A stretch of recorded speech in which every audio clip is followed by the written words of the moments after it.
तुम्ही टी-ई-टीचे फॉर्म भरलेला असेल 1ली ते 5वी आणि 6वी ते 8वीसाठी.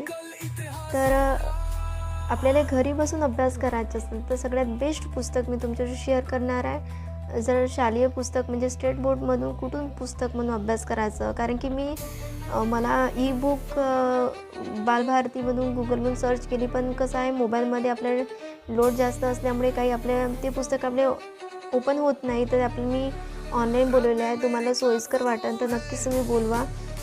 तर मला कोणाचे परचेस करायचे नाही आहे, पण खरंच इझी पद्धत आहे आणि खूप व्यवस्थित माहिती दिलेली आहे. तर तुम्हाला मी सांगत आहे, ही बघा, ही स्टेट बोर्ड ठोकळा आहे. जर आपल्याला शालेय पुस्तकमधून अभ्यास करायचे असेल, घरी जर आपण अभ्यास करत आहोत, तर खरंच इथून खूप काही 2026ची 6वी आवृत्ती आहे. 2026ची आहे स्टेट बोर्ड ठोकळा आपल्या